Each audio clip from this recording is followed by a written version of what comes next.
इस ट्यूटोरियल में हम ये थोड़ा सा ट्रिकी सम सॉल्व करेंगे। It says a field is in the shape of A trapezium. Trapezium का मतलब एक ऐसी क्वाड्रिलेटरल जिसकी दो साइड्स पैरेलल होती हैं और दो साइड्स पैरेलल नहीं होती। Whose parallel sides are 25 meters and 10 meters. तो पैरेलल साइड्स की लेंथ हमें दी गई है 25 मीटर्स और 10 meters. The non parallel sides are 14 meters and 13 meters. और जो बाकी दो साइड्स हैं जो नॉन पैरेलल हैं, आपस में पैरेलल नहीं है, वो एक 14 मीटर्स है और एक 13 meters. Find the area of the field. तो हमें इस पूरी ट्रेपीजियम का एरिया फाइंड आउट करना है। देखो, अब इसका एरिया फाइंड आउट करने के लिए हमें क्या करना पड़ेगा, हमें इस ट्रेपीजियम को एक ट्रायंगल और एक पैरेललोग्राम में कन्वर्ट करना पड़ेगा। कैसे? जैसे ये मेरे पास एक लाइन है, जैसे मैं इसको ए बी सी डी मान लेता हूँ, ए बी सी डी। तो मैं डी से अगर एक लाइन ड्रॉ करूँ डी ई, जो इसके पैरेलल हो, बी सी के पैरेलल हो। अब देखो, ये अगर इसके पैरेलल में ड्रॉ करता हूँ तो ये ऑलरेडी मुझे गिवन है कि ये इसके पैरेलल है, ये मैंने इसके पैरेलल ड्रॉ कर ली। तो ये मेरे पास क्या बन गई, पैरेललोग्राम। ये पैरेललोग्राम बन गई और ये एक ट्रायंगल बन गई। पैरेललोग्राम की प्रॉपर्टी होती है कि उसकी ऑपोजिट साइड्स हमेशा बराबर होती हैं। तो अगर ये 14 मीटर्स है तो ये भी कितनी हो गई, 14 मीटर्स, राइट। तो ये साइड 14 मीटर्स मिल जाएगी मुझे। अब दूसरी तरफ मैं ए डी ई को यहाँ पे दोबारा बनाता हूँ, ठीक है। ये मान लो मेरी ट्रायंगल है ए डी ई। अब अगर मैं डी से एक परपेंडिकुलर ड्रॉ करूँ, ठीक है, डी से ए ई के ऊपर एक परपेंडिकुलर ड्रॉ करूँ, तो इस ट्रायंगल का area half into base into height, ये भी होता है। हाइट ये हो गई, ये जो परपेंडिकुलर ड्रॉ किया है, और बेस ये हो गया। और ये मैं यहाँ से निकाल सकता हूँ। कैसे? देखो, पैरेललोग्राम की ऑपोजिट साइड्स बराबर होती हैं, मैंने अभी अभी बताया, ठीक है। तो ये अगर 10 मीटर्स है तो ये और ये बराबर होगी, तो ये भी 10 मीटर्स होगी। और अगर ये 10 मीटर्स हो गई, ये टोटल कितनी थी, 25 मीटर्स। तो ये जो बाकी का पोर्शन बच गया, ये कितना आ जाएगा, 15 मीटर्स। ये बनाने में थोड़ी छोटी बड़ी हो गई है, वैसे 10 मीटर्स छोटी होनी चाहिए और 15 मीटर्स बड़ी, बट आप उसको अभी इग्नोर कर सकते हो। आप सिर्फ कॉन्सेप्ट समझो कि ये जो बाकी का पोर्शन बचेगा ए ई, ये 15 मीटर्स होगा, क्योंकि 10 मीटर्स यहाँ चला गया, क्योंकि ये पैरेललोग्राम की ऑपोजिट साइड थी। इस साइड की ऑपोजिट साइड ये 10 मीटर्स है, तो ये भी 10 मीटर्स होगी। ये 15 मीटर्स है, ये 14 मीटर्स है, ये 13 मीटर्स। तो इस ट्रायंगल की मुझे तीनों साइड्स मिल गई, तो मैं इस ट्रायंगल का एरिया निकाल सकता हूँ।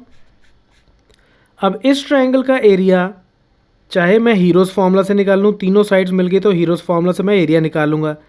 दूसरी तरफ मैं इससे भी निकाल सकता हूँ, half into base into height से। लेकिन मुझे हाइट नहीं पता, ओके, नहीं पता, इट्स ओके। वही हमें चाहिए, हमें एक्चुअली हाइट ही निकालनी है। क्यों हाइट निकालनी है? ये बाकी का एरिया निकालने के लिए।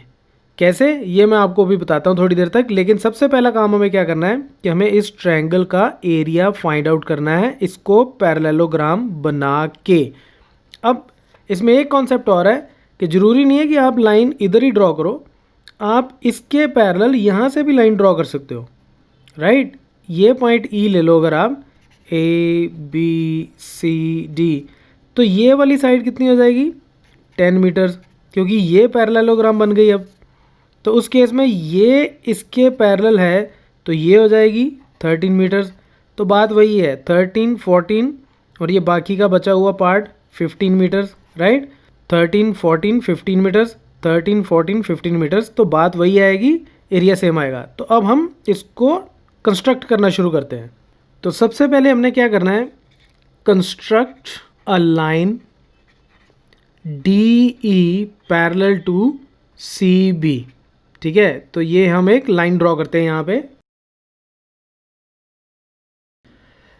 Now D E is parallel to C B, और बी सी कुछ भी बोलो आप, ठीक है। ये हमने अभी अभी कंस्ट्रक्ट की, ठीक है, बाय कंस्ट्रक्शन।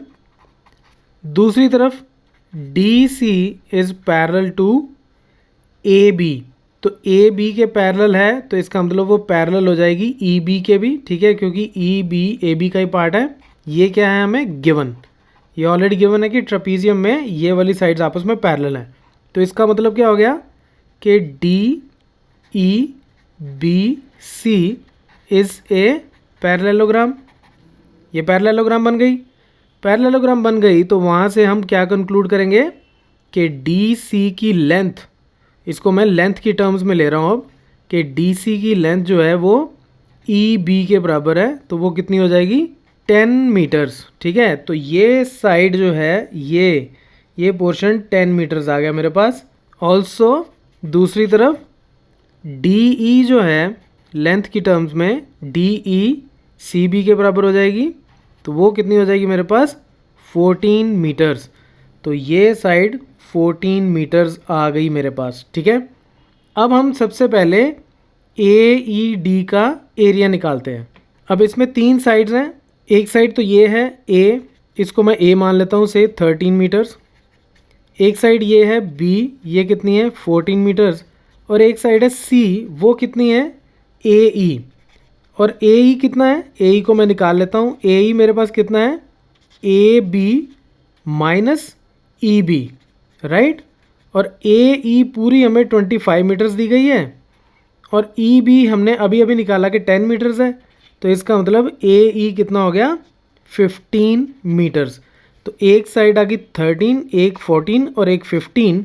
तो अब मैं इस ट्रायंगल का एरिया निकालता हूँ सबसे पहले। तो ये मेरे पास 15 मीटर्स आई थी। तो मैंने यहाँ पे क्विकली लिख लिया कि ए 13 है, बी 14 और सी 15। अब एक ट्रायंगल की तीनों साइड्स पता हो तो हम क्या यूज़ करते हैं, हीरोज़ फार्मूला। तो मैं क्विकली इस फार्मूला में ए बी सी की वैल्यू डालता हूँ और एस निकाल लेता हूँ। एस क्या होता है, तीनों साइड्स का सम डिवाइडेड बाय 2। तो पहले मैं एस निकाल लेता हूँ। तो ये हो गया 13 plus 14 plus 15 divided by 2 which is equal to 42 by 2 that is 21। तो एस आ गया 21। अब मैं ये फॉर्मूला यूज़ करके इसका एरिया निकालता हूँ। तो एस हो गया 21, एस माइनस ए हो गया 21 माइनस ए की वैल्यू डालो यहाँ पे। एस की वैल्यू 21 माइनस बी की वैल्यू डालो 14, एस 21 और सी की वैल्यू 15। इसका स्क्वायर रूट तो ये बन गया 21 इंटू, यहाँ से आ गया मेरे पास 8 इंटू 21 माइनस 14 इज़ 7 इंटू ये 21 माइनस 15 इज़ 6। इसका स्क्वायर रूट, इसको सिंप्लीफाई कर लेते हैं क्विकली। ये हो गया 3 इंटू 7 इंटू 2 इंटू 2 इंटू 2। 8 को मैंने ऐसे लिख लिया, 7 को 7 रहने दो, 6 हो गया 2 इंटू 3। सबको प्राइम फैक्टर्स की फॉर्म में लिख लिया। तो सबसे पहले ये 3 का एक पेयर आ गया बाहर, उसके बाद 7 का एक पेयर आ गया बाहर, उसके बाद 2 का एक पेयर आ गया बाहर, उसके बाद 2 का एक और पेयर आ गया बाहर, बाकी कुछ नहीं बचा स्क्वायर रूट के अंदर। तो यही हमारा आंसर है। तो ये कितना आ जाएगा, 3 into 7 is 21 into 2 is 42 into 2 84 meter square इस ट्रायंगल का एरिया आ गया। ठीक है, अब हम इस ट्रायंगल की हाइट फाइंड आउट करते हैं। कैसे? अब सबसे पहले let's draw a perpendicular D F on A E. ठीक है, तो एक मैं परपेंडिकुलर ड्रॉ करता हूँ यहाँ पे। अब इस ट्रायंगल में ए डी ई ट्रायंगल में डी एफ क्या हो गया, एक ऑल्टीट्यूड परपेंडिकुलर यानी कि हाइट, और ये बेस मान सकता हूँ मैं इसका। ठीक है, मैं यहाँ पे अगर फिर से इसको ड्रॉ करूँ तो ये परपेंडिकुलर हो गया और ये बेस हो गया। बेस कितना है ए ई, वो कितना है 15 मीटर्स। एच मुझे पता नहीं है, ये मुझे निकालना है, लेकिन एरिया मुझे ऑलरेडी पता है, वो मैंने अभी अभी निकाला 84 मीटर स्क्वायर। तो इसी ट्रायंगल का, ट्रायंगल ए डी ई का एरिया अगर मैं दोबारा निकालूं तो वो half into base into height होगा। और एरिया है कितना 84 is equal to half into base कितना है 15, हाइट मुझे निकालनी है। तो इसको जब मैं सॉल्व करूँगा, एच को मैं इधर ले जाता हूँ तो ये हो जाएगा 84 into 2 divided by 15 which is equal to 11.2 meters. तो एच आ गया 11.2 मीटर्स।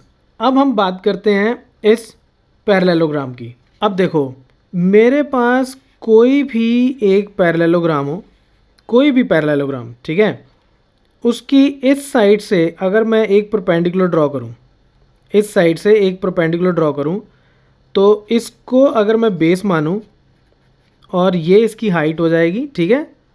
ऑपोजिट साइड्स के बीच की लेंथ उसको हाइट बोलते हैं। तो पैरेललोग्राम का एरिया होता है हाइट इनटू बेस, और you can say base into height, ठीक है। अब अगर मैं इसी केस को लूँ तो हमने कुछ ऐसा ड्रॉ किया हुआ है यहाँ पे, ठीक है। पैरेललोग्राम मेरी इस तरह से बनी हुई है।